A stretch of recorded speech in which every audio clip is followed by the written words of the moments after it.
Speaking of the Colts, they're facing some adversity going into their matchup against the Vikings on Sunday. Take a listen. This is probably as beat up as your offensive line has been. The Raven is they're up for play? the challenge. Yeah, hell yeah, they're going to play great. Is this a tough first test for this group that's going to play on Sunday? They're all tough.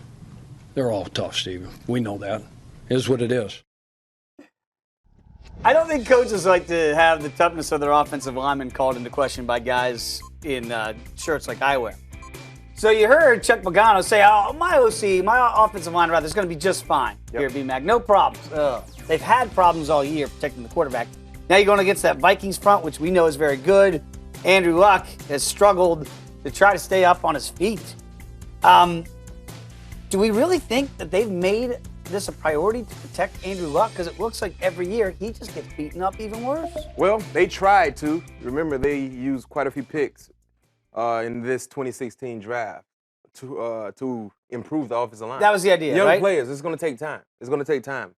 But this has been the storyline. And when you invest so much in one player, Andrew Luck, the contract he just received, it's going to be very, very difficult for them to really bring in quality vets under a certain price tag. So they struggled to protect Andrew Luck a year ago, the year before that. That has been the Achilles heel. So I'm not surprised to see them in the top of the league with sacks surrendered. So what's going to happen with Andrew Luck if you had a crystal ball it? It's going to be tough. It's going to be ugly. Against Minnesota. I mean, Minnesota, they put pressure on quarterbacks with good offensive line play. Ask Dak Prescott a few Thursday nights ago. We saw how they harassed Dak Prescott. And they're playing in Minnesota where it's very, very difficult to hear.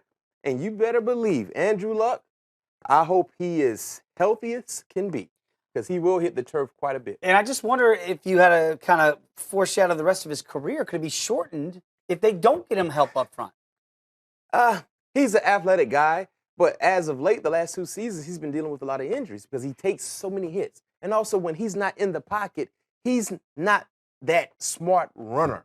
He gets hit a lot when he makes himself a runner. He needs to be smarter. They need to find a way to help this offensive line going forward, because if they don't, like you said, the face of their franchise, he will consistently be on the injury report based on him getting hit. I haven't seen a quarterback. It almost looks like at some points like the offensive line's not even blocking for him. Like if you remember in the Miami Sharks, Steamin' Willie Beeman.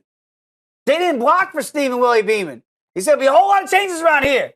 Ain't going to be me. It's going to be you. And I think that's what Andrew Luck's saying to his guys now. Like Steamin' Willie Beeman, the Sharks. We're going to have to change some of these people. I don't think Andrew Luck would say what Willie Beeman said, because that's fake football. That was fake football. He said some things we can't repeat right here.